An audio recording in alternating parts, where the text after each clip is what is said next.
Olá, boa noite a todos. Eu vou aqui dar início, então, à minha apresentação. Eu gostaria de agradecer a Philips, ao Marcelo e a todos os demais organizadores aí pelo convite para participar aqui dessa sessão.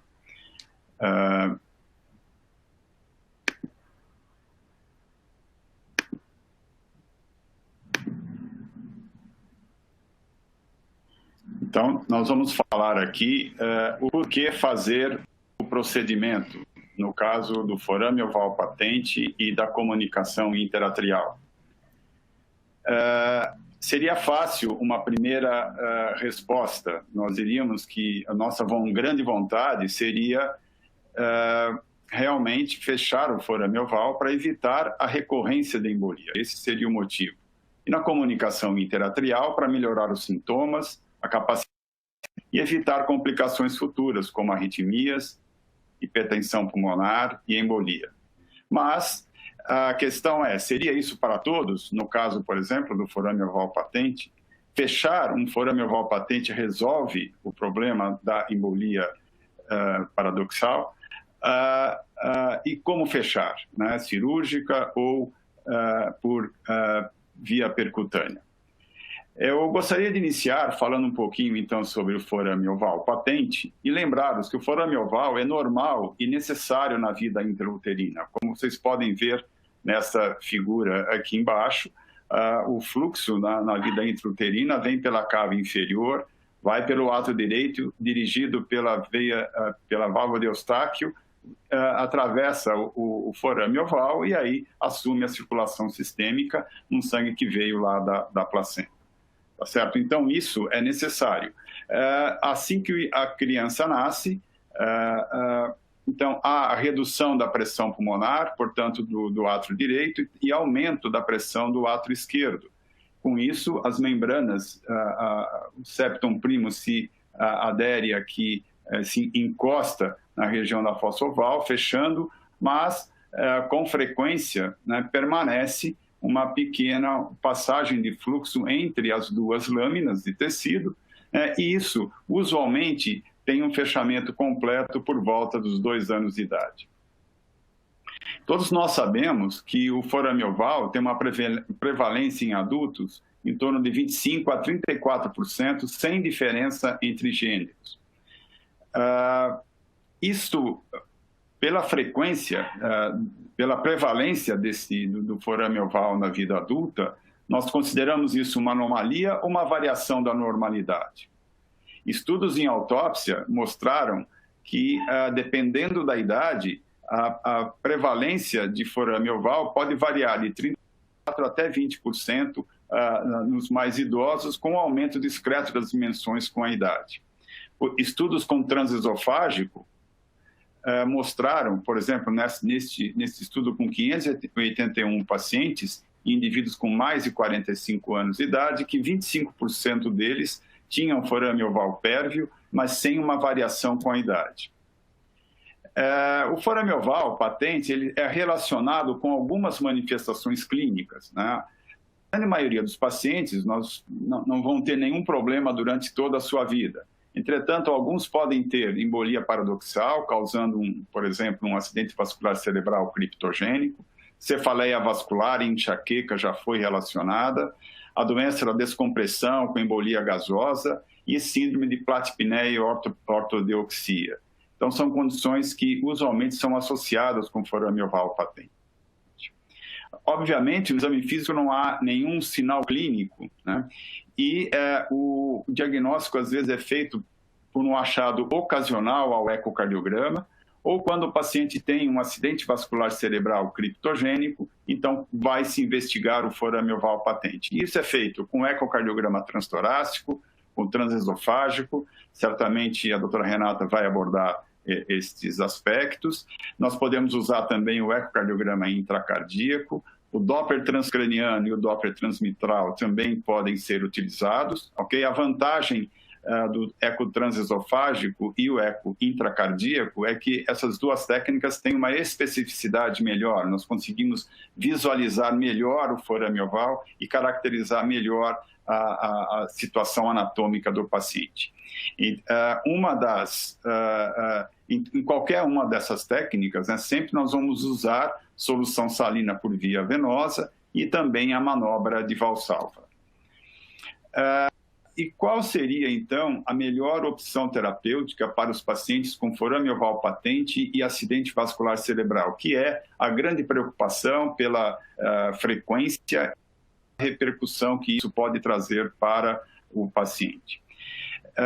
Estudos clínicos randomizados de 2012 e 2013, entretanto, não demonstraram que o fechamento reduz o risco de recorrência do acidente vascular cerebral ou de embolia, quando se fechava ou com o Amplatzer ou qualquer outro tipo de dispositivo intracardíaco de fechamento de comunicação interatrial.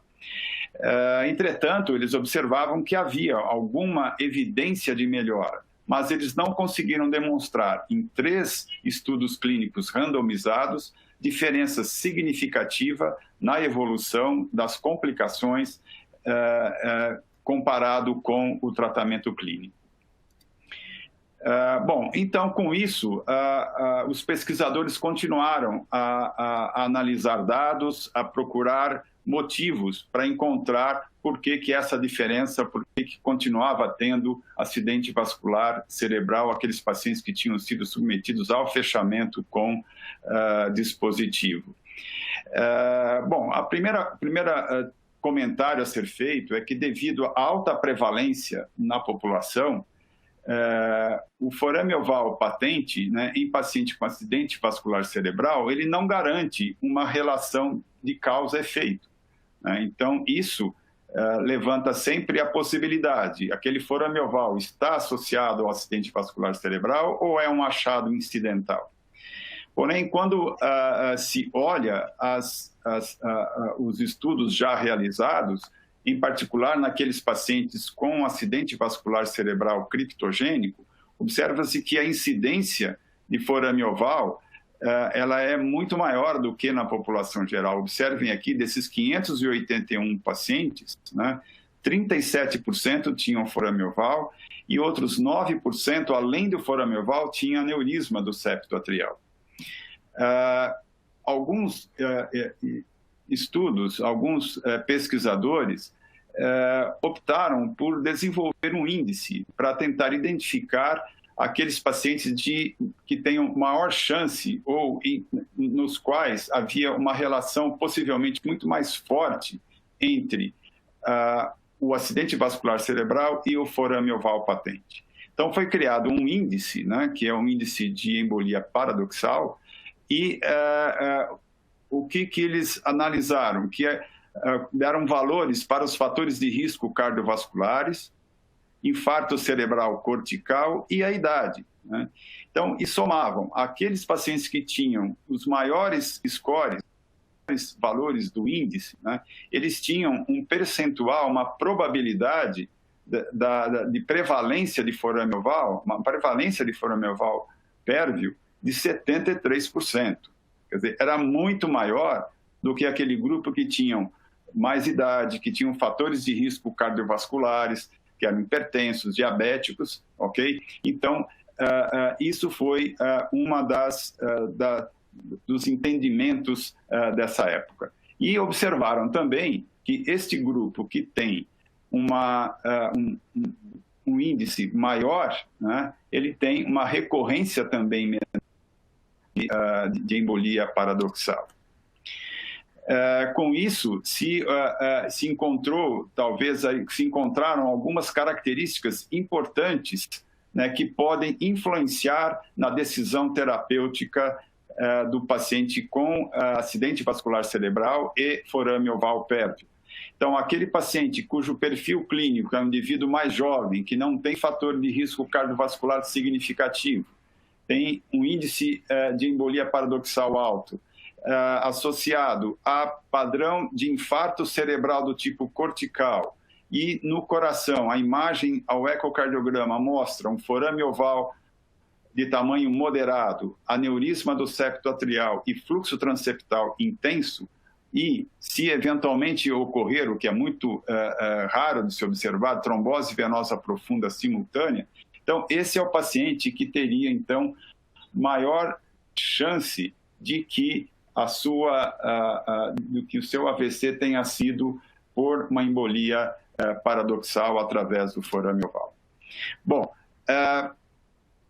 depois disso, em 2017, nós tivemos 3 estudos clínicos randomizados e outro em 2018, que mostraram dados já um pouco diferentes e mais animadores. Então, este grupo fez uma análise mais prolongada, de quase 6 anos, né, de um grupo bastante grande, de 499 pacientes submetidos ao fechamento e 481 a desfecho primário era eles concluíram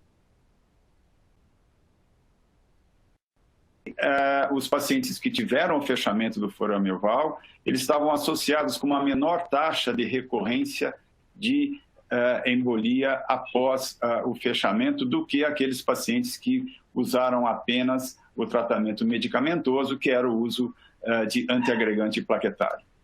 Outro estudo, também na mesma linha, incluiu pacientes um pouquinho mais jovens, né? E uma característica, eles incluíram 81% dos pacientes deles tinham um shunt moderado para importante. Então, já eram forame oval, já com algum grau maior de fluxo direita-esquerda.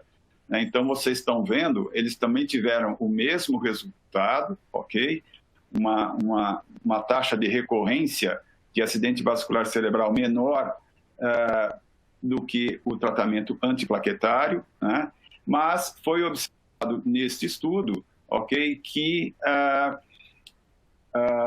haviam algumas complicações, em particular relacionadas ao dispositivo, ok, que seria a fibrilação atrial. Esse outro importante, aqueles forames ovais que tinham aneurisma associado. Então, vocês observem que, além da randomização para fechamento percutâneo, eles também incluíram anticoagulante oral e antiplaquetário como uma sub-randomização. E interessante nesse estudo, né, é que o grupo que foi submetido ao fechamento não teve nenhuma recorrência de embolia paradoxal, ok? Ou de acidente vascular cerebral, melhor dizendo. Tá? E da mesma forma, ok? Eles relataram um risco aumentado de fibrilação atrial. Tanto o estudo anterior como este, eles observaram essa questão da fibrilação atrial, mas ambos afirmam que o quadro de fibrilação atrial se resolveu até 45, 60 dias após o procedimento. Esse outro estudo, vocês observem, foi um grupo menor de pacientes. O estudo foi interrompido porque já tinham saído os outros 3, né? Além do que os outros estudos mostraram, eles colocaram mais um critério morfológico, mais um parâmetro quantitativo, que era a hipermobilidade da membrana da fossa oval. Então, isso acrescentava ainda uma rigidez maior na seleção dos pacientes submetidos ao fechamento percutâneo. E da mesma forma que o outro estudo, também não teve nenhuma recorrência de acidente vascular cerebral neste estudo. Então, isso motivou a realização de 2 meta-análises, e eu vou falar pelo menos aqui para vocês que todas elas mostraram, então, que o fechamento percutâneo é benéfico, ok? É favorável à evolução, só que eles alertam que o fechamento do forame oval diminui o risco de recorrência de AVC em 3,3% ou 3,4%, conforme outras análises. O risco de embolia é baixo, então pacientes e médicos devem dividir a decisão em função dos benefícios e riscos potenciais. A outra meta-análise também vai na mesma direção, ok? E aponta a necessidade de se fazer uma seleção rigorosa dos pacientes com o intuito de maximizar o resultado e reduzir o risco de complicação.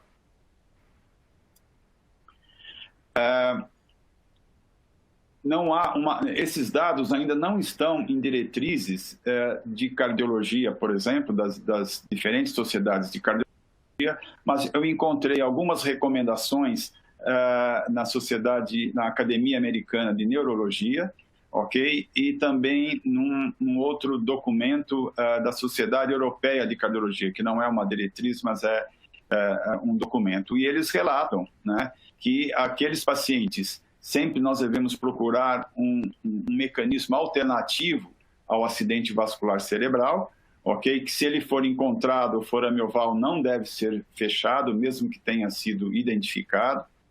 Naqueles pacientes com menos de 60 anos, com AVC, então, possivelmente embólico e sem outra causa aparente, indicar o fechamento, mas sempre conversar muito bem com o paciente e seus familiares acerca dos benefícios e riscos do procedimento, ok? E aqueles pacientes que optam pelo tratamento clínico, a opção pode ser antiagregante plaquetário ou o anticoagulante oral. Isso tem que ser analisado caso a caso. O documento europeu, né, uma posição de várias sociedades europeias, também vão na mesma linha. A recomendação de fechamento, ela é uma recomendação forte, como eles colocam, ok? Principalmente para aqueles pacientes abaixo de 65 anos, com uma alta probabilidade de relação causal entre o forame oval e o acidente vascular cerebral. Bom, então vamos falar um pouquinho sobre a comunicação interatrial. Só recordando, existem 4 diferentes tipos, né? Do tipo fossoval, que é a mais comum, de 70% a 75%. A comunicação interatrial tipo ostium primum, que muitas vezes é parte do defeito do septo atrioventricular. As comunicações do tipo seio venoso, superior e inferior, e aquelas devido a defeito do seio coronário, né? A ausência do teto do seio coronário. O diagnóstico nesta condição, às vezes também é casual, porque os pacientes podem não ter sintomas e principalmente até a adolescência, aquelas comunicações de tamanho moderado, por exemplo, raramente dão sintomas numa fase inicial. São sinais físicos que chamam a atenção: o desdobramento fixo da segunda bulha, sopro sistólico em foco pulmonar, em geral por hiperfluxo, e às vezes sopro de insuficiência tricúspide, sopro diastólico de insuficiência pulmonar e sinais de dilatação de cavidades direitas. O eletrocardiograma pode ser útil, né? Nós podemos observar às vezes aquela morfologia RSR', que aparece muito discretamente. Esse raio-x é do mesmo paciente, vocês observem o hiperfluxo pulmonar com abaulamento do tronco da pulmonar e a região apical sugestiva aí de sobrecarga de ventrículo direito. O ecocardiograma realmente é o que faz o diagnóstico, mesmo pela via transtorácica, né? Nós podemos identificar a localização, a ausência aqui do septo atrial na região da fossa oval, aqui neste caso, que esse outro caso, uma comunicação interatrial seio venoso. Esse caso é bastante interessante no que nós vamos discutir aqui acerca de terapêutica. Na fase da discussão nós podemos conversar. O fluxo esquerda-direita, nós podemos avaliar a repercussão, né, para as cavidades cardíacas e também até estimar aqui a relação QP-QS. Okay? Então é sempre importante também ao ecocardiograma observar se foram mencionadas as dimensões, que isso tem uma relação bastante grande com a gravidade e o grau de hiperfluxo do paciente. A comunicação interatrial, como várias doenças, tem a sua história natural. Então, é sempre bom lembrar que os defeitos do tipo ostium secundo de até 6 milímetros, eles podem fechar espontaneamente em muitas crianças, principalmente até os 2 anos de idade. A maioria permanece assintomática, como eu falei, ou com poucos sintomas, e aqueles que têm uma relação fluxo pulmonar, fluxo sistêmico de 1,5 a 2, devem ter repercussão e ou sintomas pelo menos até os 40 anos de idade. Claro, aí já começam associações com outras doenças dos adultos. E as complicações da comunicação interatrial são principalmente as arritmias supraventriculares, fibrilação atrial, flutter e outras taquiarritmias, a hipertensão pulmonar, a cianose e a embolia paradoxal também pode ocorrer na comunicação interatrial.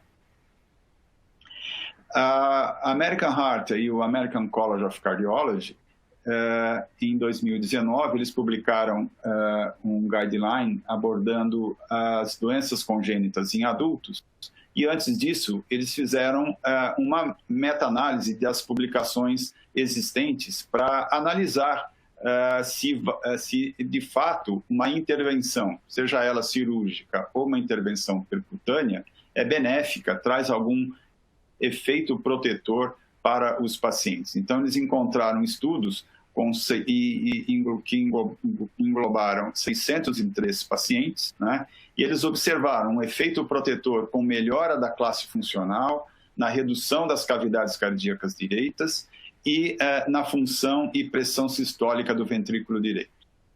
2 estudos extras que incluíram 653 pacientes mostraram um efeito protetor na mortalidade ajustada, que era mínimo, mas era positivo, mas não notaram efeito protetor para arritmias em pacientes com mais de 50 anos de idade. Existem alguns dados na literatura comparando cirurgia com fechamento percutâneo, né? Então, vocês estão vendo aqui que o fechamento percutâneo, isso são dados já de alguns anos atrás, então possivelmente Dr. Raul, doutora Renata devem ter outros dados para nos informarem muito mais atualizados, mas o que tem na literatura é que o sucesso do fechamento percutâneo inicial é de praticamente 96% e chega a 99% ao final de 6 meses, 1 ano, enquanto o fechamento cirúrgico é relatado na literatura sendo 100% de sucesso. As complicações, por outro lado, elas são muito menores com o fechamento percutâneo, ok? Algumas arritmias podem acontecer, o dispositivo pode se deslocar, ok? Mas cirúrgico também tem aí diversas complicações, como nós sabemos, relacionadas ao próprio procedimento. Existe uma publicação relativamente recente, um estudo multicêntrico francês, que incluiu apenas aqui para submeter ao fechamento percutâneo. O sucesso é 95%, ok? Vejam que mais de 1.300 pacientes, né? 9 anos, a mortalidade foi 0.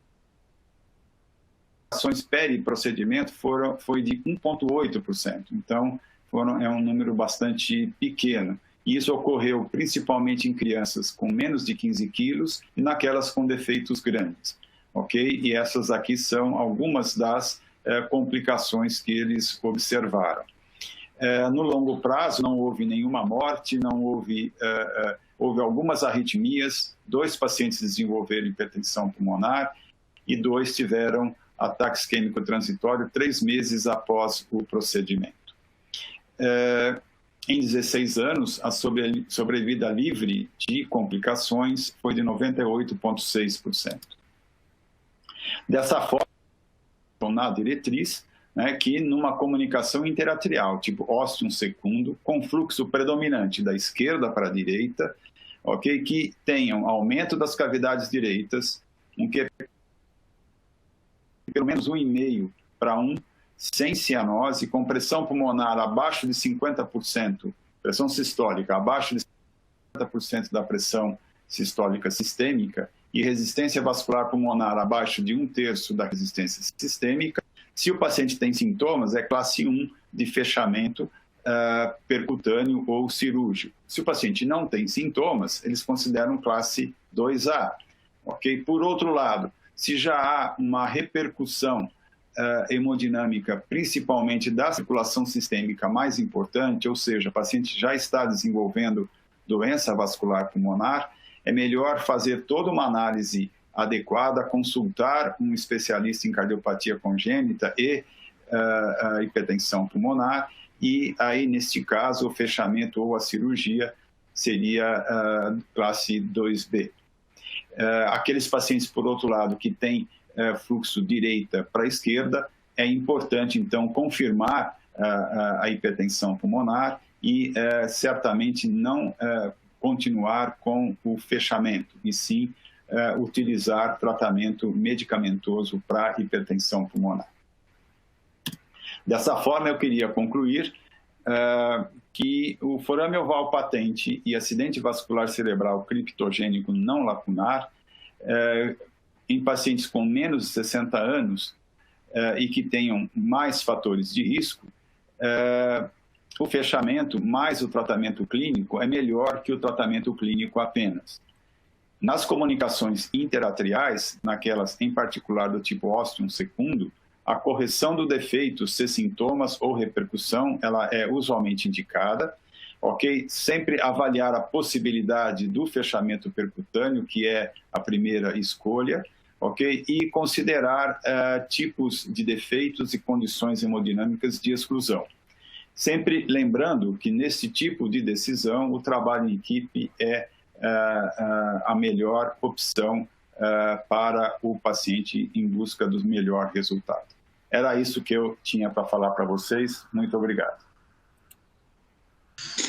Professor Valdir, aula espetacular. Eu ficaria escutando ao Valdir horas e horas e horas. É um grande mestre da cardiologia brasileira, um grande orgulho para a nossa cardiologia, Valdir. Espetacular, mas temos muitas perguntas para você, tenho certeza. Obrigado, Marcelo. Eu gostaria agora de... Certamente.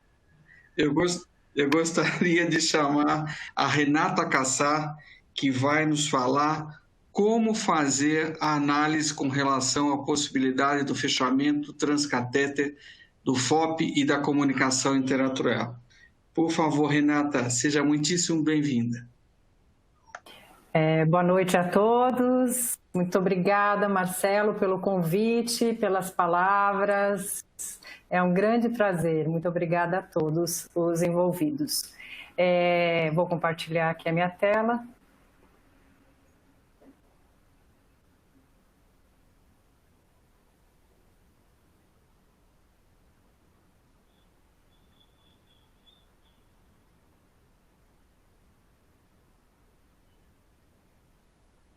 Estão vendo? Bom, eu fui convidada para falar do ecocardiograma na intervenção do FOP da CIA.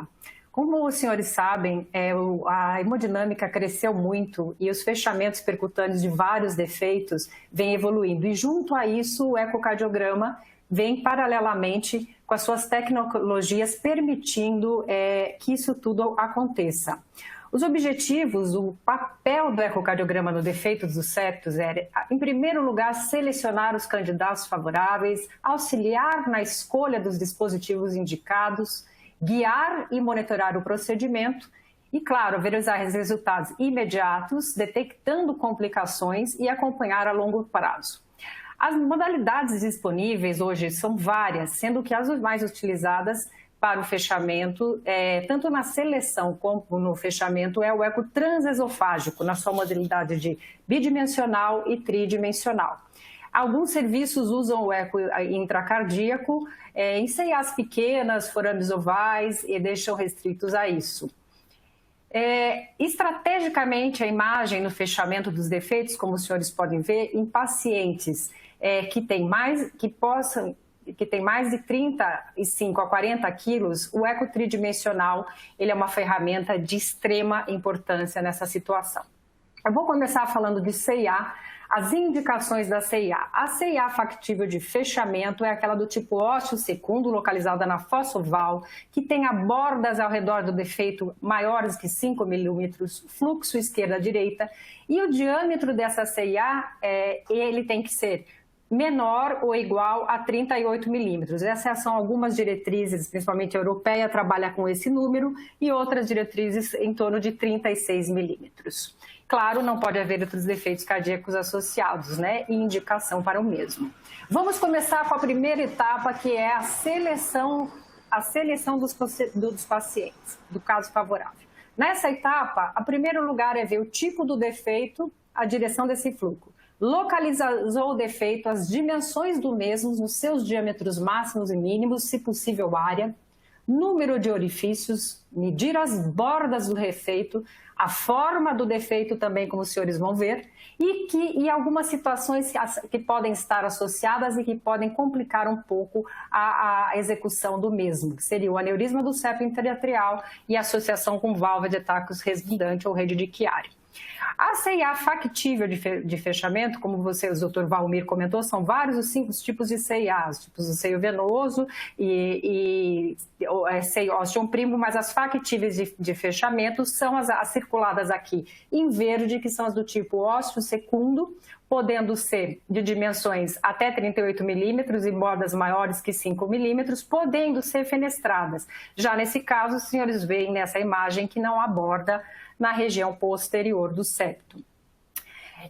O ecocardiograma, eles nos permite, o eco tridimensional, nessa imagem que os senhores podem ver de em face de uma comunicação interatrial vista pelo átrio direito, a relação com as estruturas anatômicas ao redor da CIA. A aorta, veia cava superior e inferior, e em relação aqui à vista do átrio esquerdo, uma outra comunicação, a sua realização com a válvula atrioventricular e as outras estruturas. Vejam que, já em movimento, podemos ver que a dinâmica da CIA, ela tem, na sístole e diástole, o seu tamanho muda de configuração e elas podem ser do tipo oval, como também elíptica. A sua forma também é importante, os senhores vão ver.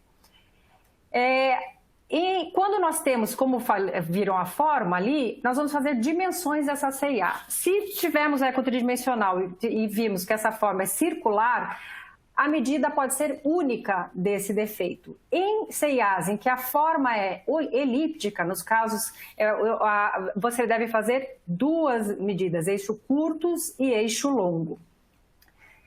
Além disso, um ponto crucial nessa seleção é a avaliação das bordas do defeito.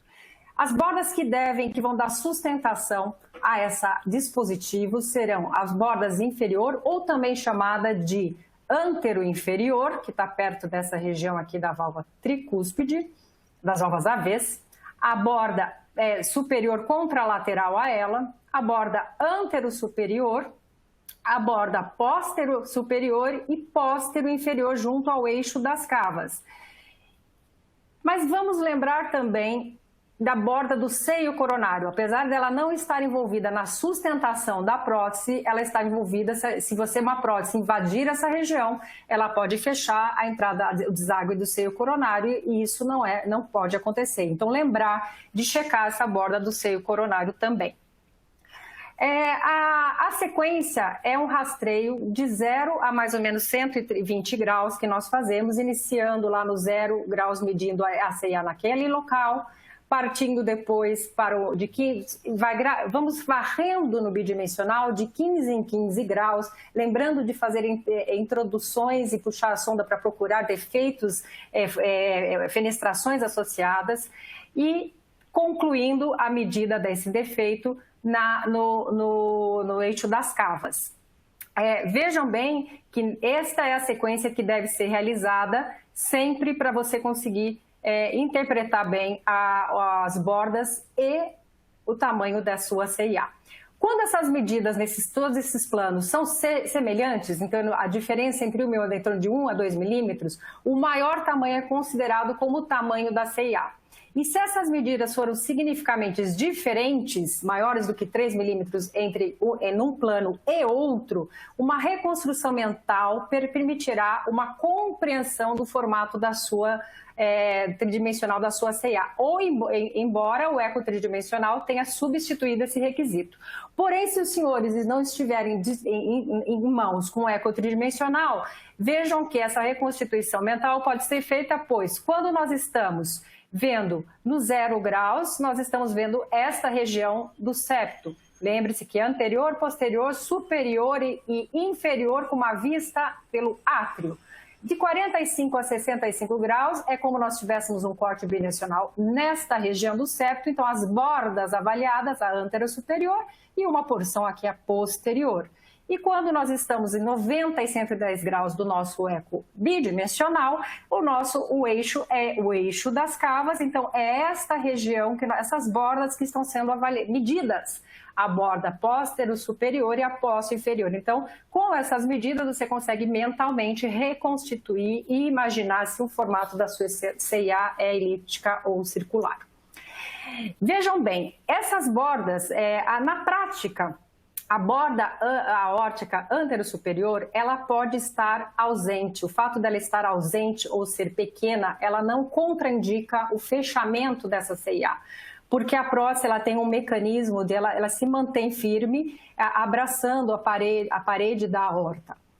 Porém, esse achado, quando você não tem a borda aórtica e também a borda da veia cava superior, ele pode ser um indicador de um risco de erosão, apesar de ser bem pequeno, um risco de erosão.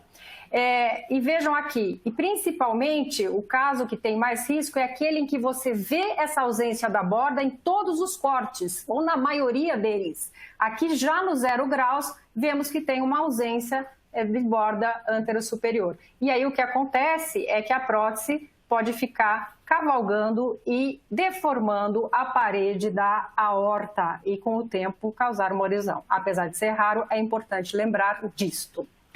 Diante do que nós conversamos, a CIA favorável, então, é aquela CIA até 38 milímetros com bordas ao seu redor. E a não favorável é quando você tem, com exceção da borda antero-superior, as outras bordas ausentes, como nessa CIA bem ampla, em que toda essa porção oposta à borda antero-superior, a região posterior, é muito pequena, e aqui nem existe. Uma CIA desse tipo é os tipos de CIA que o disco não tem onde ancorar e que são as que não são favoráveis ao fechamento.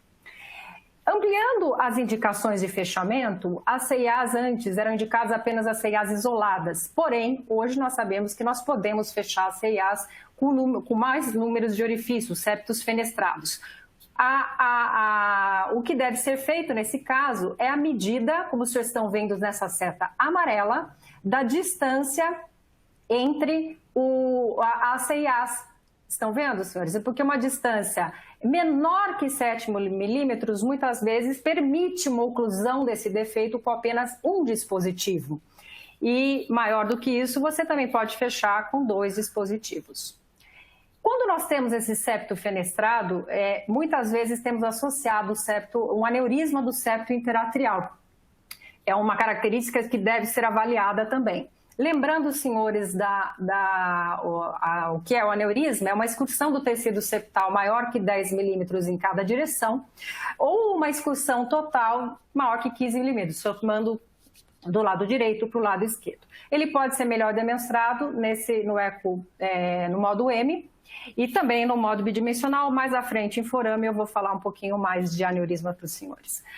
Aqui é só para mostrar um septo aneurismático, com várias fenestrações, como os senhores podem ver, e essa região, uma região com uma mobilidade ampla, uma superfície dela mais rugosa, que é um fator para a formação de trombos também.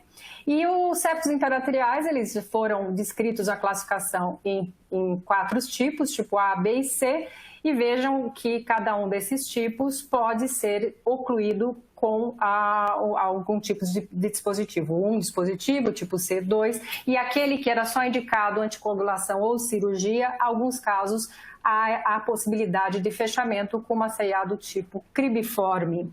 Lembrando que é importante lembrar que no aneurisma, a cálculo do diâmetro estirado com o balão é fundamental para definir o tamanho da sua prótese. Um outro dado anatômico do septo interatrial que pode atrapalhar um pouco no fechamento, não contraindicando, mas ter que tomar um cuidado e ser avisado o hemodinamicista, é a presença da válvula de Eustáquio redundante ou rede de Chiari. Como os senhores podem ver aqui, nós temos a válvula de Eustáquio, ela pode ser móvel, ela pode ser fixa, cuidado para não medir uma CIA num local, confundir o septo interatrial com a válvula, isso já aconteceu. Ela pode ser extremamente musculosa, tomar cuidado nesses casos também, ou uma rede de Chiari fina e móvel. Os problemas potenciais aqui é na abertura do disco direito, pode ter uma limitação na sua abertura, prejudicar a abertura do mesmo, ou essa válvula enroscar no cabo de liberação da prótese.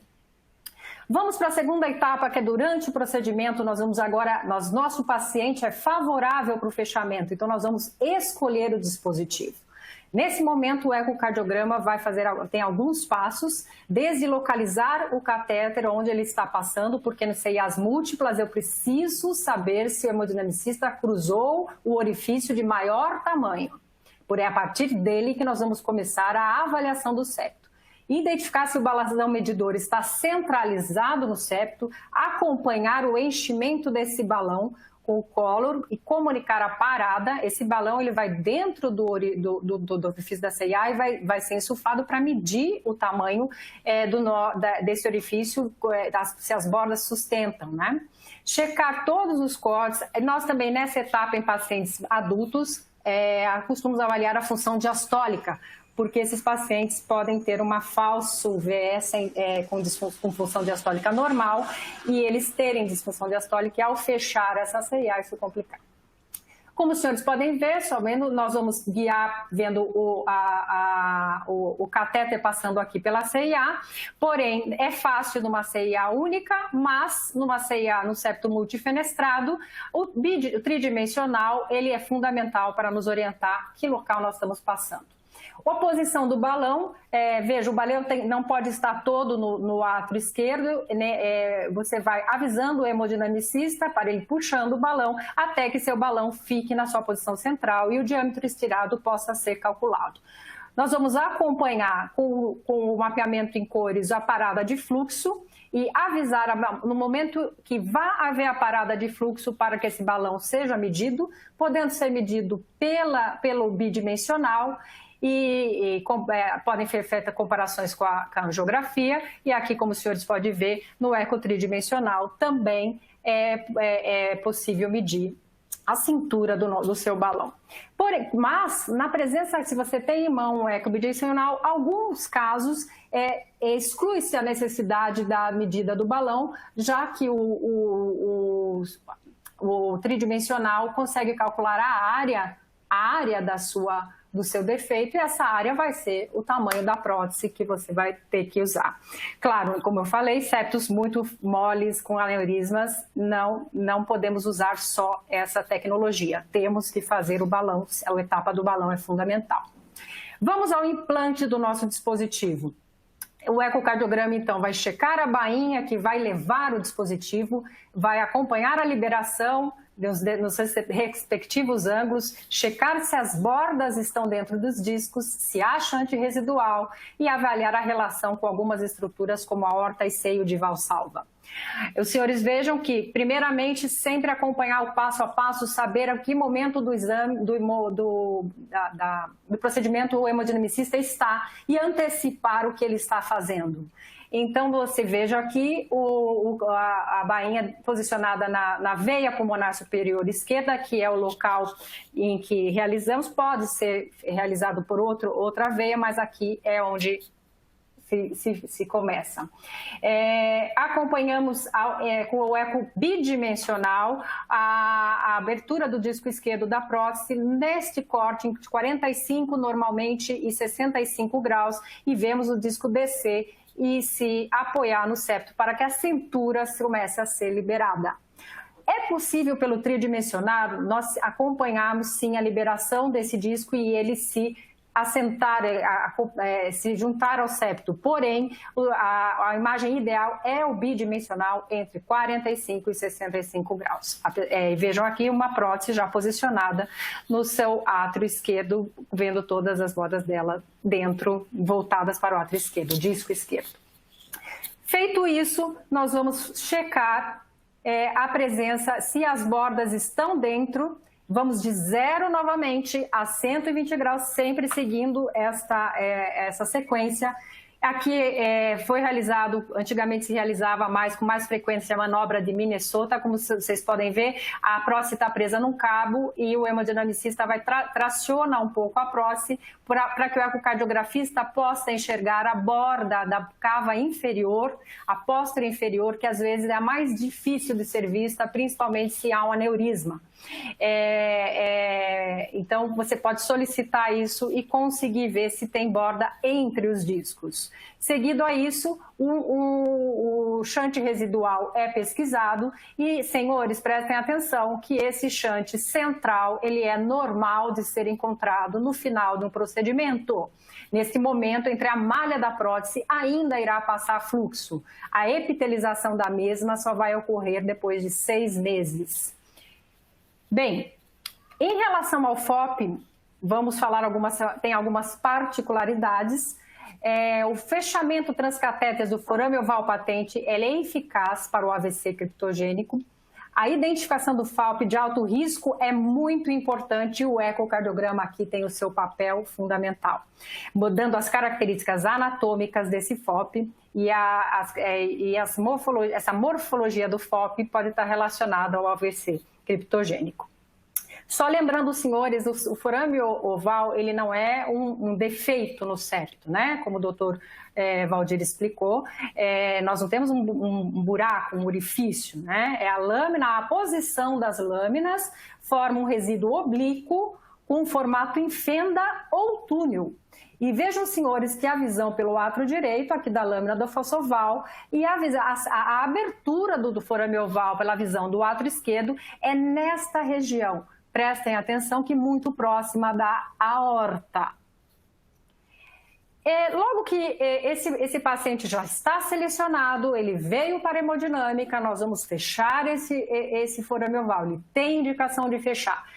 Nós começamos o procedimento checando o grau do shunt direita e esquerda, mesmo que esse shunt já tenha sido verificado no diagnóstico ambulatorial.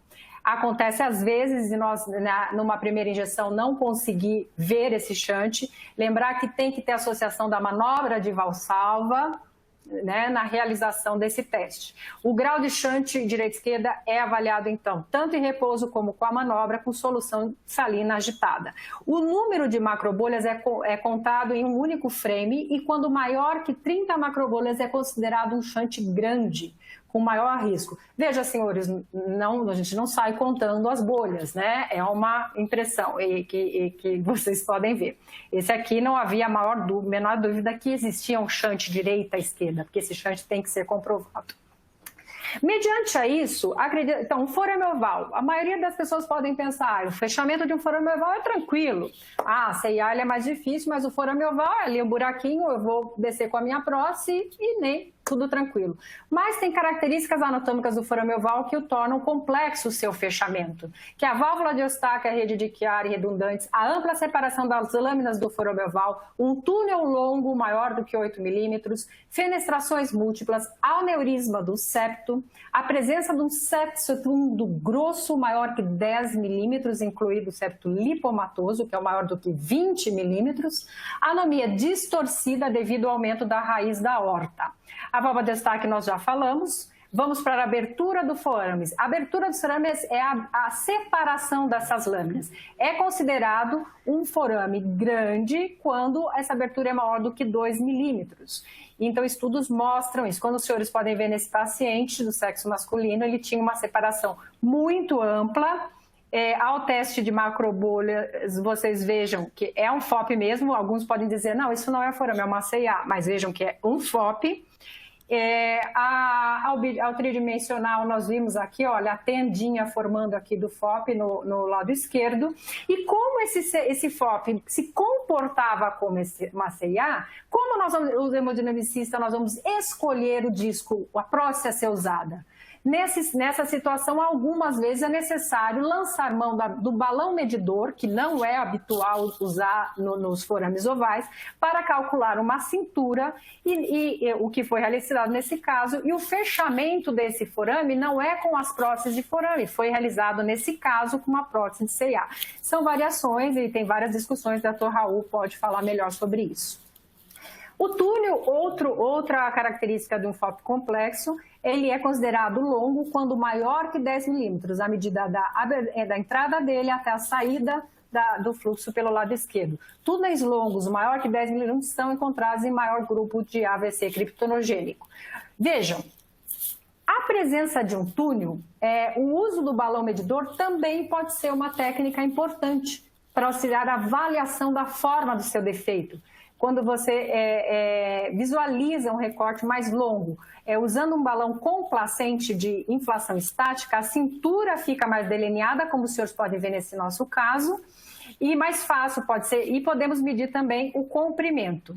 E claro, e também vejam a diferença, esse é um balão em que o septo se retraiu, e a cintura ficou alinhada, e esse é um túnel, que é chamado de túnel, na entrada do lado direito, como na entrada do lado esquerdo, fica com essa cintura desproporcional, e às vezes, nesses casos, está indicado até o fechamento por punção transeptal.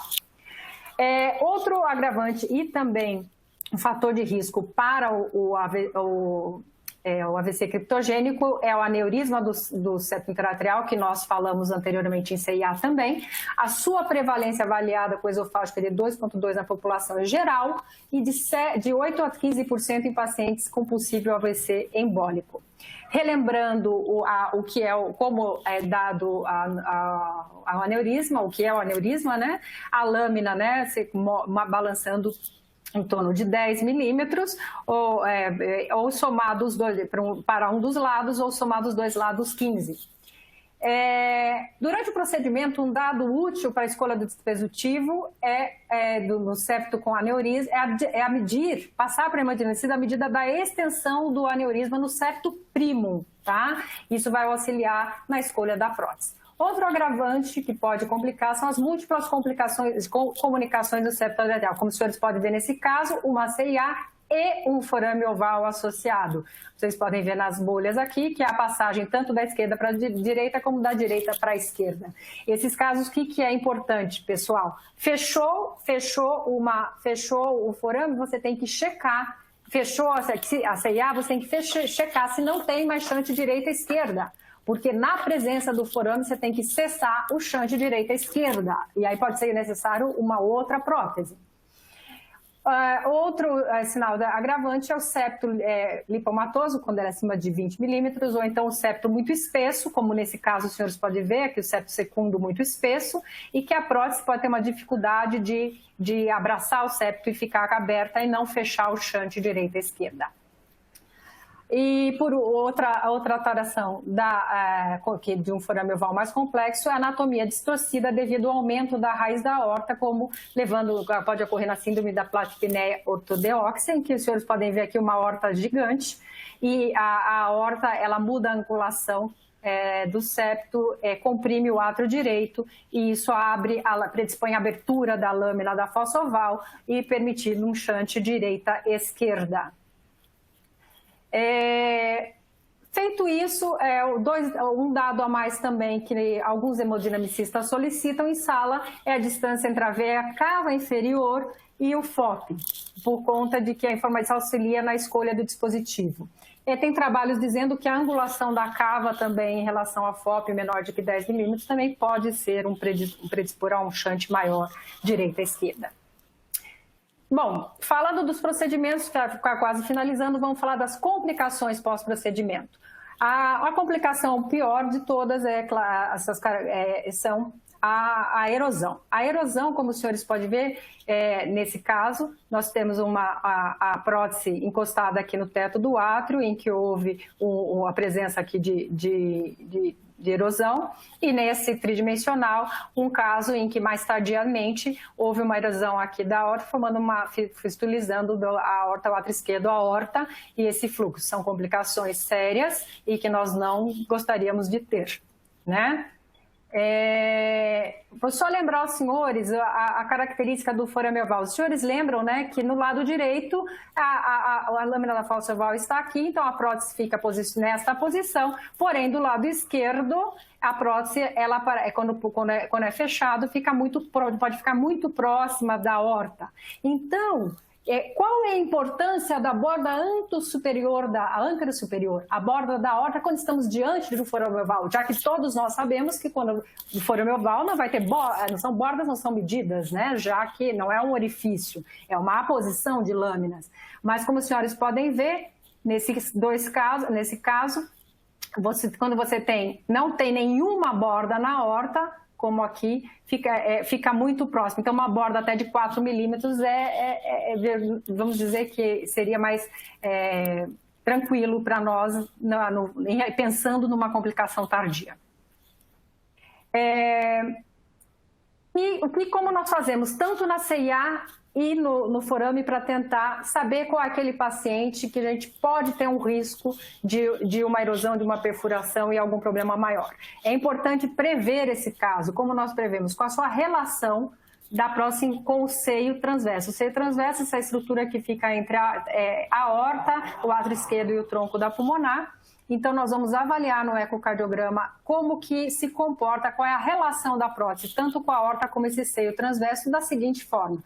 Aqui com a aorta em longitudinal, nós avaliamos se a aorta não está comprimindo a prótese não está comprimindo a parede da aorta, não tem nenhuma indentação, e mais ou menos entre 50 e 60 graus, um pouco tracionado, um pouco mais alto, nós podemos avaliar a relação da prótese com o seio transverso. Como os senhores podem ver aqui, uma prótese muito próxima do seio transverso.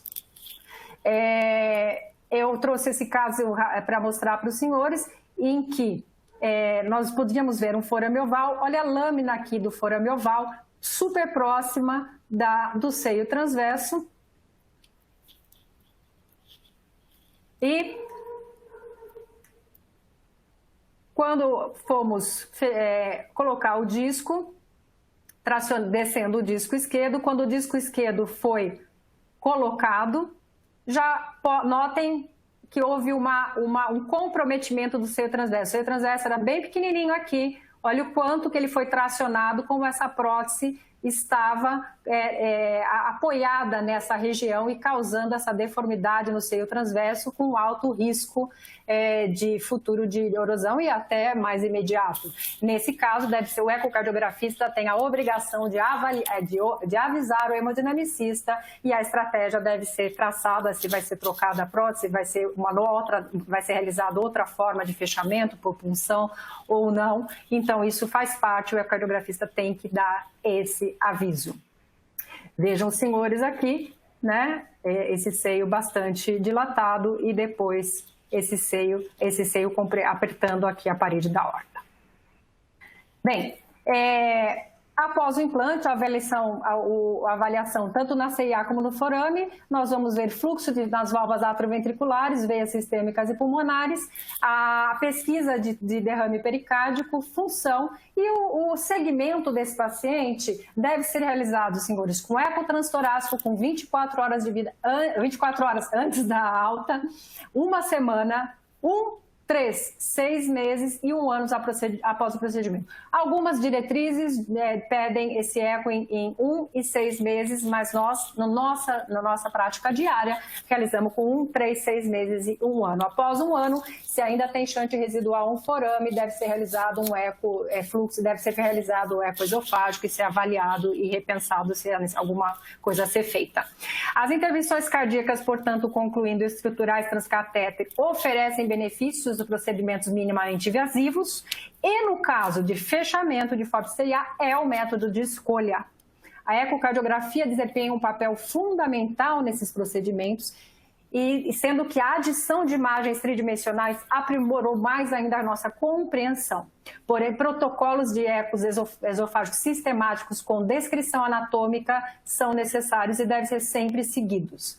As variações na morfologia do FOP são frequentes, como os senhores puderam ver, e têm importantes implicações no sucesso desse fechamento.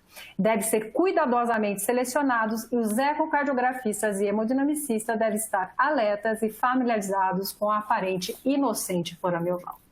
É isso que eu tinha para falar. Muito obrigada.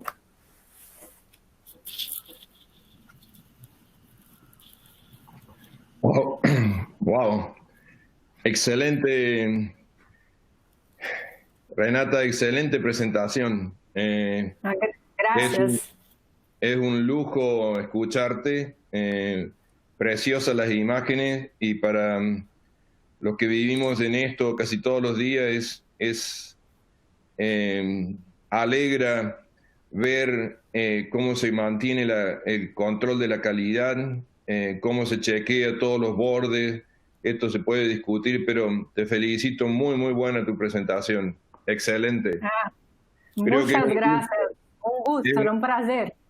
Un lujo debe ser para el que está en la sala de cateterismo estar contigo, porque las imágenes fueron espectaculares. Bueno, gracias. Mi función próxima es presentar al doctor Raúl Arrieta, un intervencionista muy amigo, guiado siempre por calidad. Así que, en razón de tiempo, yo creo que se ha presentado todos los títulos académicos. Así que, Raúl, tienes la audiencia para ti.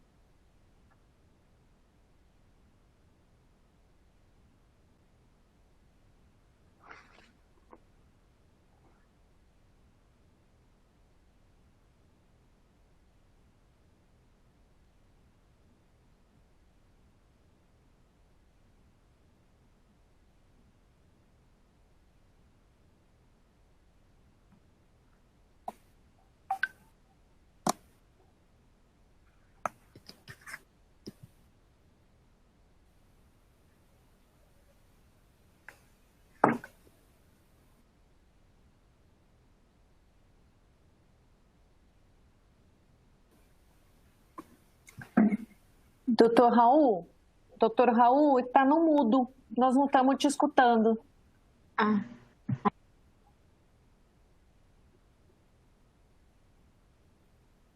Precisa ativar o microfone.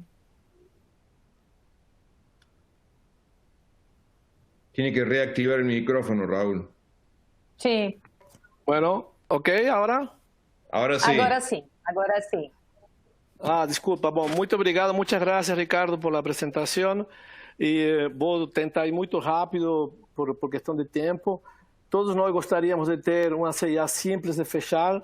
Acontece essa situação 80% das vezes, porque quando são bem indicadas e a imagem está bem feita na seleção do paciente, é muito fácil trabalhar dessa forma, como esse caso, como os senhores podem ver, com realmente uma CIA bem central, com todas as bordas, a gente consegue ver com bastante claridade o disco esquerdo, o implante do lado direito, e dessa forma liberar o dispositivo de uma forma rápida, de uma forma segura, com todo esse controle ecocardiográfico que foi nos mostrado pela Renata. Mas nem sempre é um procedimento tão simples assim, mas para nós que somos simples mortais, hemodinamicistas, muitas vezes não tem muita noção de ecocardiograma, então é muito importante que exista um time entre o ecocardiografista e o intervencionista. Os casos complexos, como o Valdir já mostrou, a gente considera aquelas crianças que são abaixo de 15 quilos por uma questão de diâmetros, aqueles adultos acima de 60 anos por conta das comorbidades, a presença de hipertensão pulmonar, isso também é bem importante, e obviamente por questões anatômicas, como já foi falado.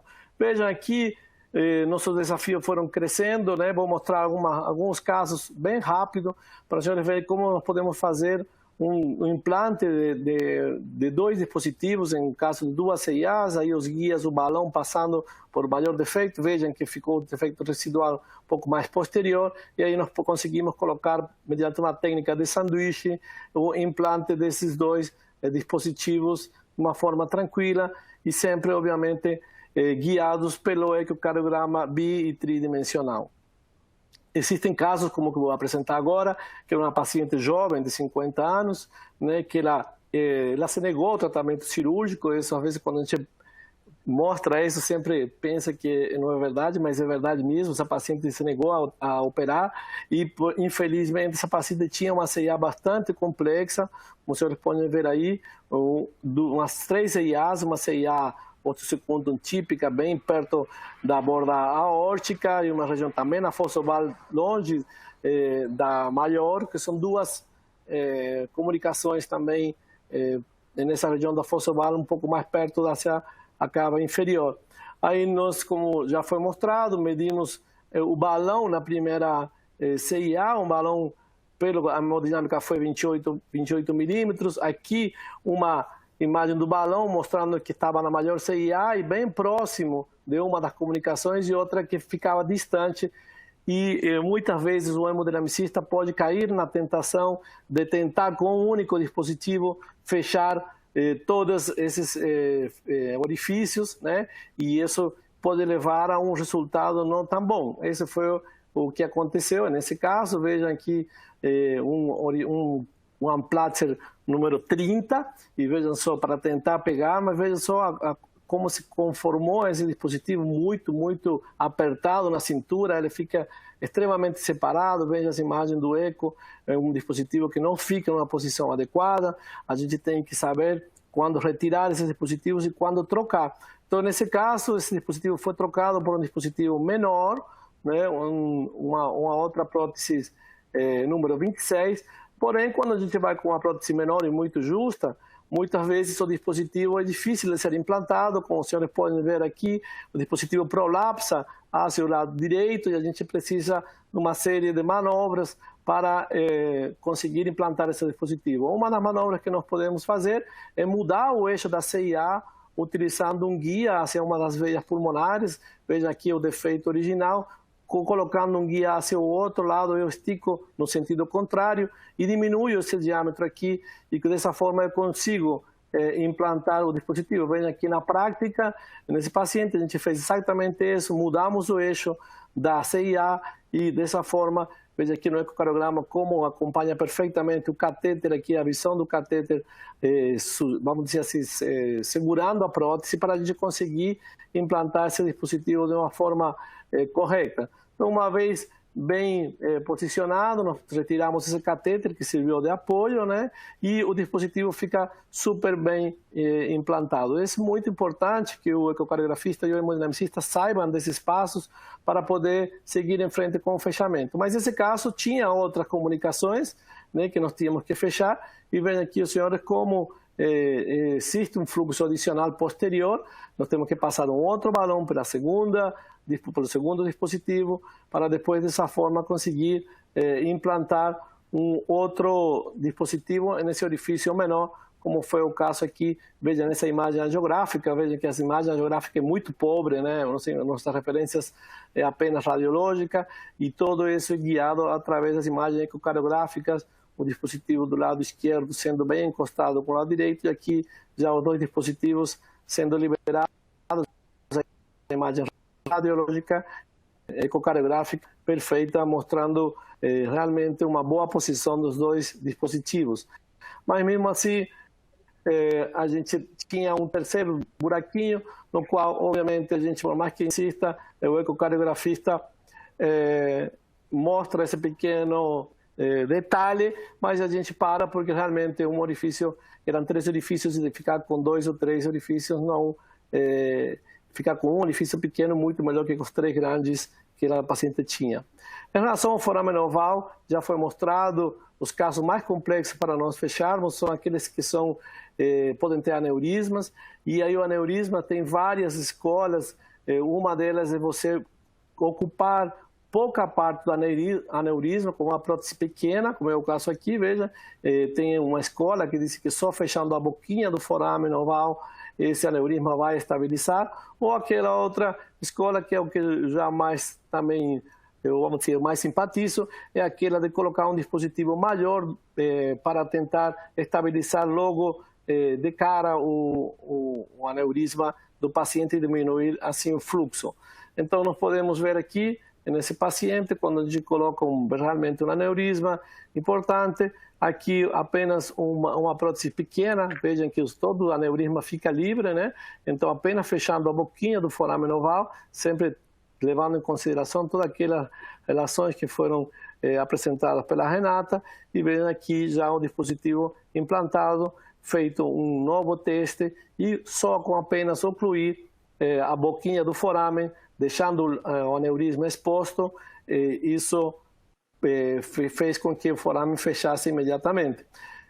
A outra alternativa é, como falei anteriormente, colocar uma prótese maior, que é o que aconteceu nesse outro paciente, que também com grande aneurisma. Vejam aqui, os senhores, a gente consegue colocar uma prótese que vai praticamente ocupar todo o septo interatrial, né? Tanto, você pode ver um eixo aí a 45 graus perto da aorta, como nas 4 câmaras, obviamente que estabiliza logo o aneurisma. Vejam que praticamente fica com o septo conformado pela prótese. Isso dá uma segurança maior, apesar de que muitos tenham um pouco, vamos dizer, de receio de fazer isso, mas é o que garante que esse aneurisma está estabilizado e não terá fluxo posterior.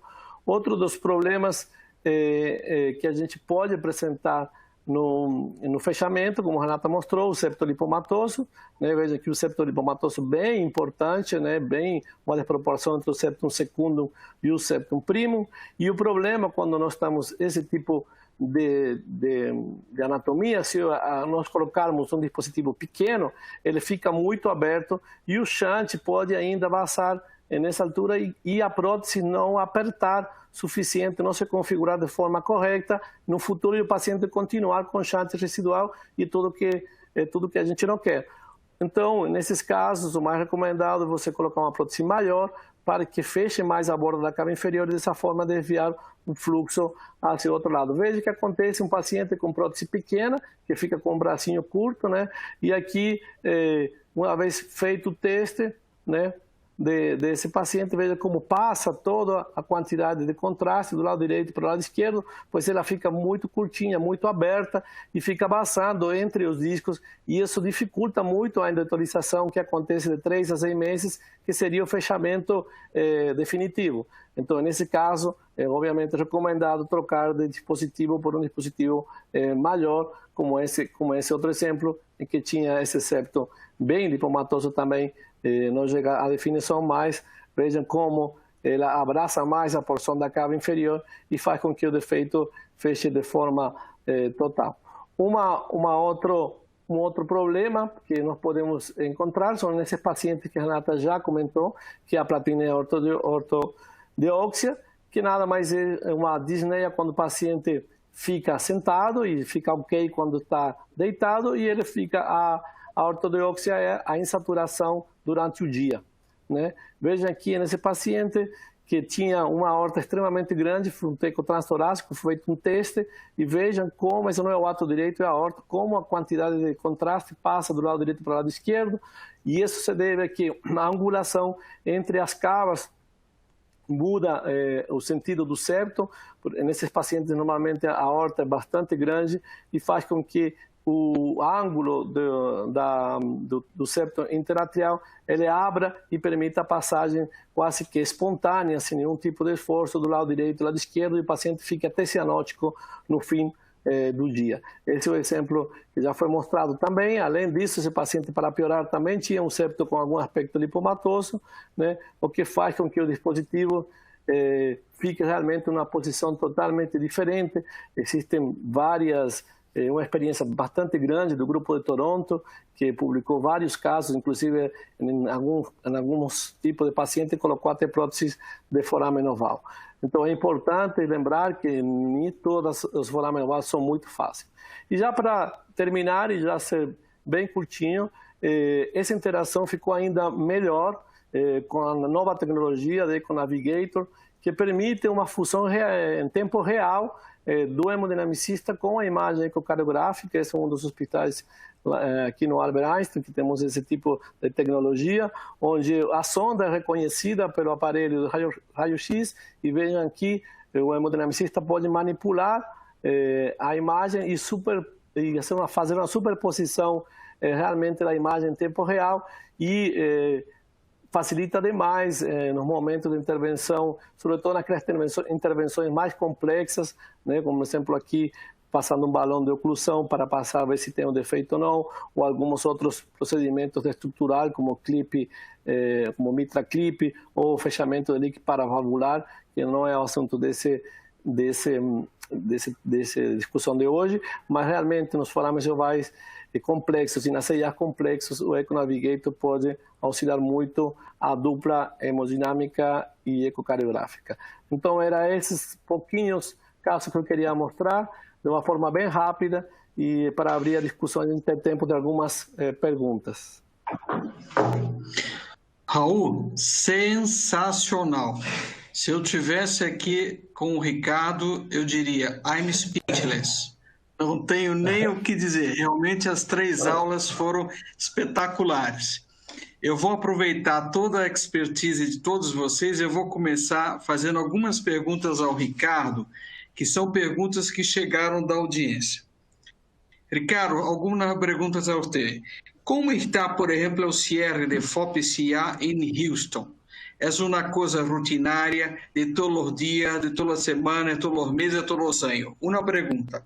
Outra coisa, como fazer com a CIA mais grande e também CIA tipo seno venoso? É possível fazer? Em que situação? Vai ser uma coisa mais rutinária, um procedimento transcatéter mais rutinário?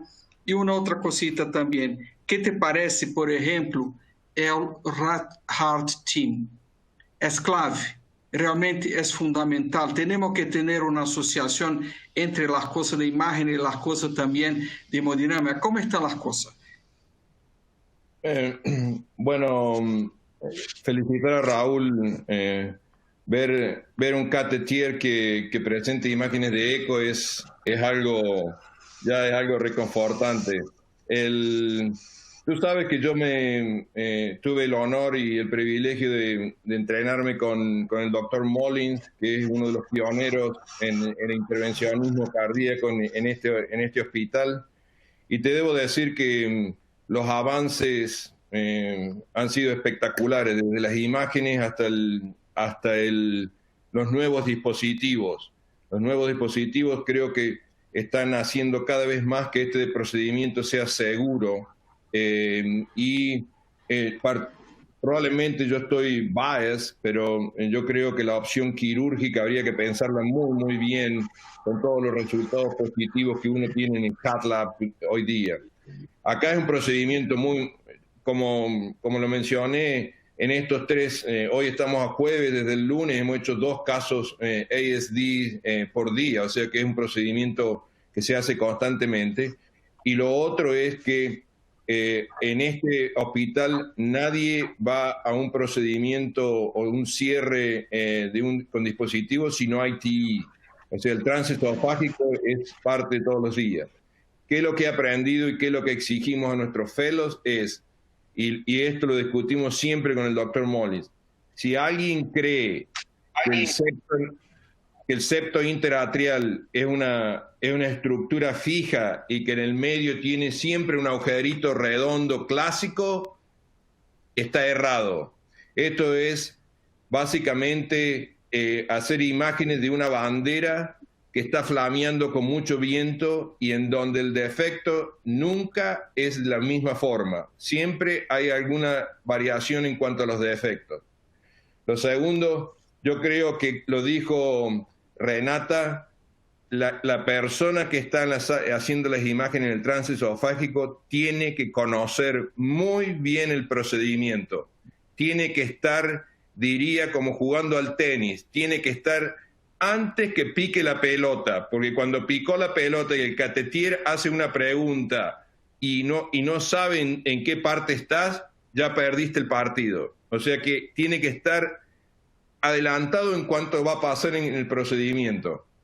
Y lo otro, yo creo que lo mencionó un poco Raúl, acá si no hay un concepto de teamwork, esto no anda. Y yo creo que no es justo pedirle a una persona que de vez en cuando está haciendo un trance esofágico en un dispositivo que vaya y haga un dispositivo. Hay que estar entrenado en esto, hay que tener en nuestro caso, acá la comunicación es constante, no hay gritos, se sabe, aunque haya complicaciones, se trata de resolverlo, pero el concepto es teamwork, para que el resultado final lo que uno quiere es que el paciente se vaya sin ningún problema y con el defecto cerrado. En cuanto a los ASD grandes, en el último SCI de las dos semanas atrás en Chicago, la gente de Chicago publicó un abstract muy interesante que hay como y estoy hablando de defectos grandes, que se ve después de hacer como un metaanálisis de networks que reportan resultados, se está viendo como una tendencia hacia arriba a enviar más gente a cirugía. Y el concepto yo creo que tenemos que revisar acá es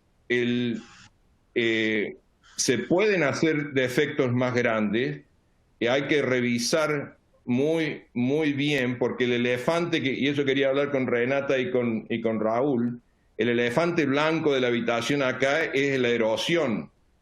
Ese es lo que hay que tratar, porque yo creo que mucha gente tiene miedo a lo de erosión y por eso está lo de cirugía. Pero yo creo que la técnica hoy en día es muy, muy segura. Nosotros estamos haciendo defectos grandes. Lo que pasa es que nosotros hace mucho que no usamos los dispositivos, nosotros estamos usando otro tipo de dispositivo, un dispositivo que es mucho más blando, soft, y que no... el problema que uno tiene es cuando está contactando constantemente con la aorta o con el roof o con el techo del atrio, y eso puede crear problemas. O sea que, yendo a tu pregunta de ASD grandes, sí, no sé si habrá tiempo para compartir, pero en general nuestra experiencia es que sí, se pueden hacer defectos grandes, inclusive cuando hay ciertos bordes que están disminuidos en tamaños, se pueden hacer. No sé cómo estamos en tiempo, Marcelo. No, puede seguir, Ricardo. Es un placer escucharlo. Por favor, siga. No, bueno, como te decía, nosotros hemos instituido hace bastante tiempo ya el uso de otros dispositivos y estamos haciendo defectos bastante grandes.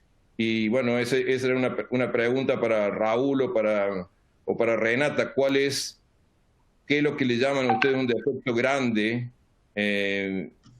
Y la presencia o la ausencia de un retroaórtico, la ausencia de un rim retroaórtico, eso no es contraindicación para cerrarlo, ¿correcto? Raúl. Correto. Sim, aqui nós temos, recém agora foi aprovado o Cardioform, nós tínhamos o Healy, que é aquele dispositivo mais soft, e para crianças realmente não tem sido reportado erosão.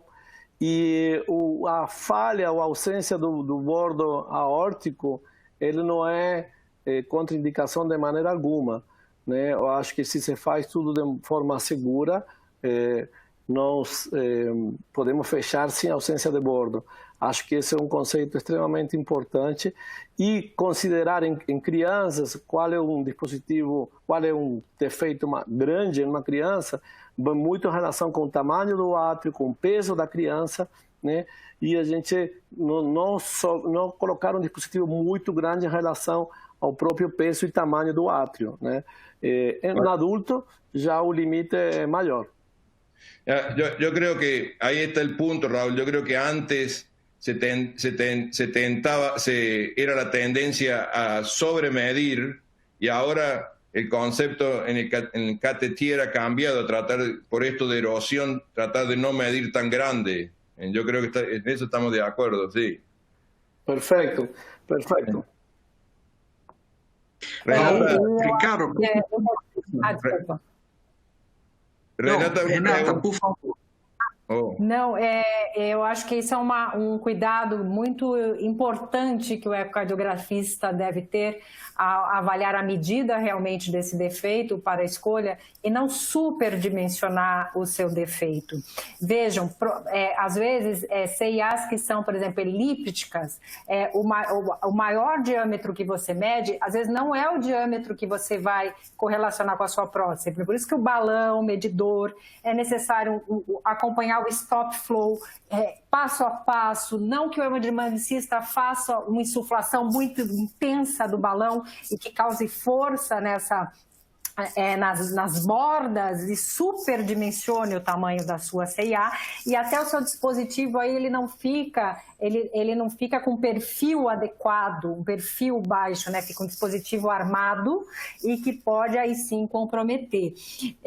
Eu acho isso, então assim, uma coisa que eu sempre faço, por exemplo, eu estou acompanhando o diâmetro estirado e eu com o mapeamento em cores, e passou o momento, eu já parei muito rápido de ver o fluxo, eu me perdi o momento ideal, eu peço para o hemodinamicista desinsuflar um pouco o balão, eu vou acompanhando esse processo, e a hora que eu começo a ver fluxo de novo, eu falo, para! E aí sobe um pouquinho e eu dimensiono. Eu tomo muito cuidado, e também aquelas avaliações logo depois que colocou em relação ao teto e ao seio transverso, como está se comportando, né? Renata, Ricardo, uma pergunta que chegou e eu queria passar a todos vocês, começando com o professor Valdir. Fechamento de CIA somente para ósteo secundo? Como estamos hoje no mundo, Raul, Valdir, Ricardo, Renata, em relação a seio venoso? Vieram, para que vocês tenham uma ideia, 20 perguntas sobre isso. Então, eu queria escutar a opinião de cada um de vocês. Valdir, por favor. Eu posso começar, Marcelo? Tá, ok. Foi uma honra. Então, o que tem na literatura, mesmo em diretrizes mais recentes, em particular em pacientes adultos, né, CIA, seio venoso, é de correção, fechamento cirúrgico mesmo, cirurgia convencional. Isso é o que está escrito. Eu não sei se existe alguma técnica nova na tentativa de fechar de forma percutânea esses defeitos. A localização, eu imagino que seja muito difícil, mas os especialistas acho que podem falar melhor. Renata. Eu vou deixar para o Dr. Raul falar. Eu tenho alguns casos e aí sendo realizados, mas ele acho que tem expertise para falar melhor. É uma ótima pergunta, porque isso é um assunto que está sendo bastante discutido. E lembrar para os senhores que não estão habituados com congênitas que a CIA tipo seio venosa, a grande maioria das vezes, ela vem acompanhada com uma drenagem anômala da veia pulmonar superior direita, né? E, na verdade, não seria um defeito, seria mais uma comunicação, né? Nessa região onde não existe uma septação entre a cava, a veia pulmonar e o átrio. Então, na tentativa de septar novamente essa região, tem-se implantado stents cobertos, vindo desde a cava e fechando, dividindo.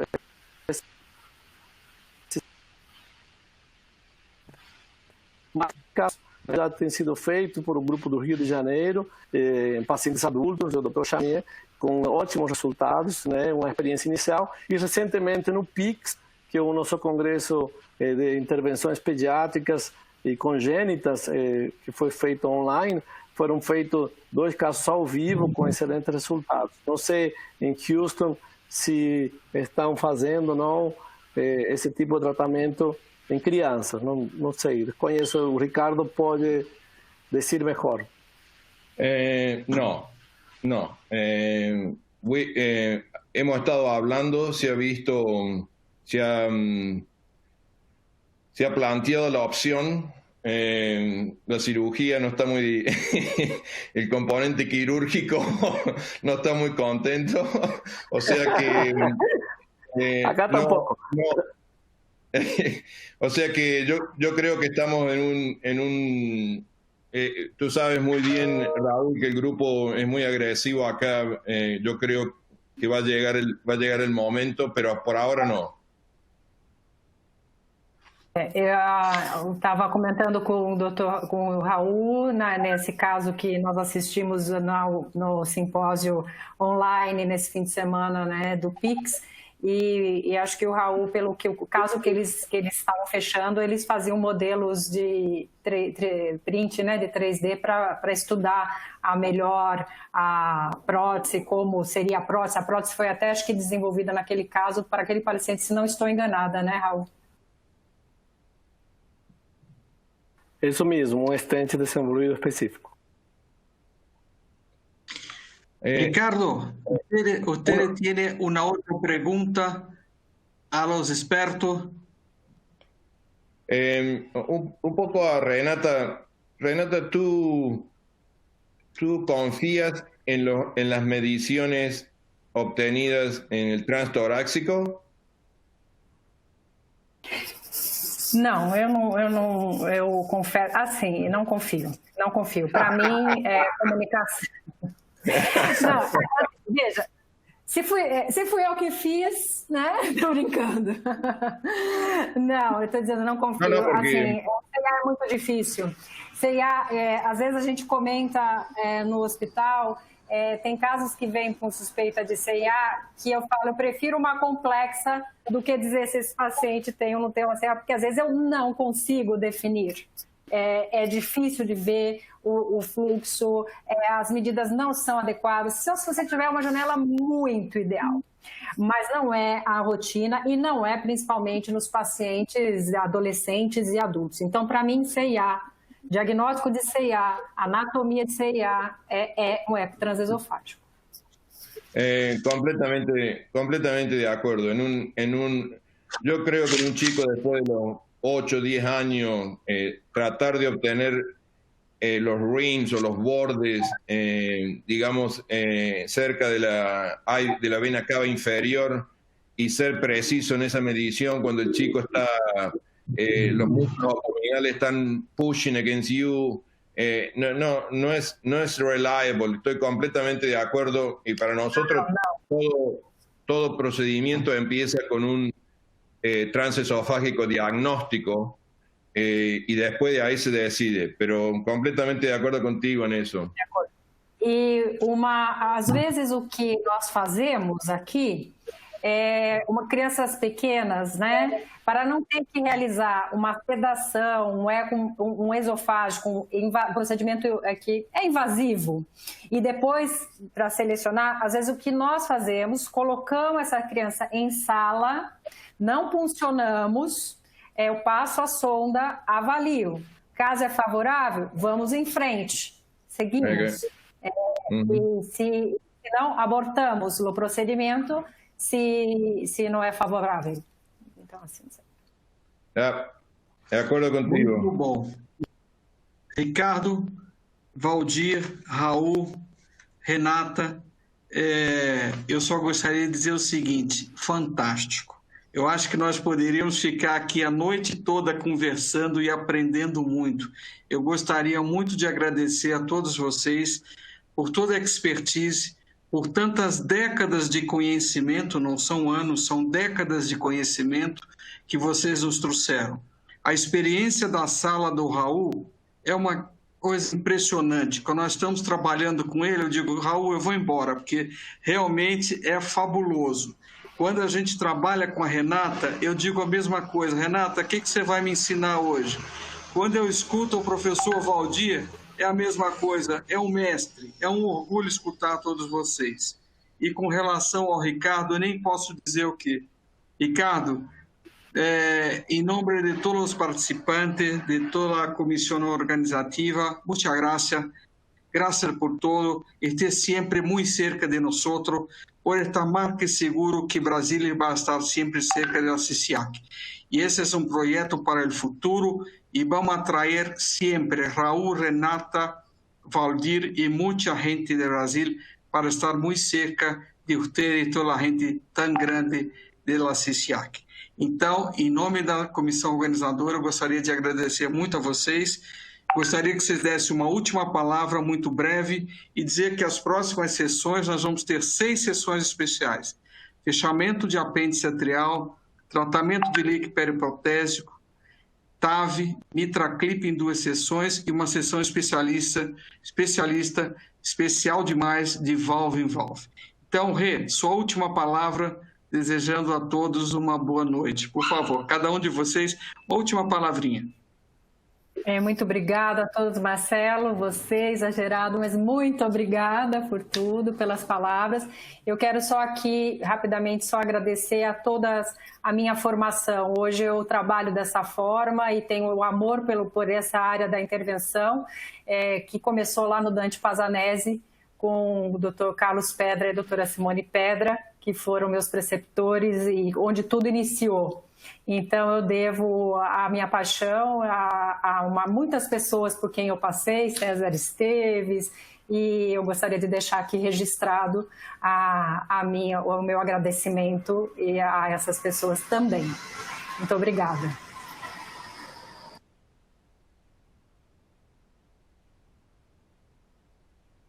Marcelo?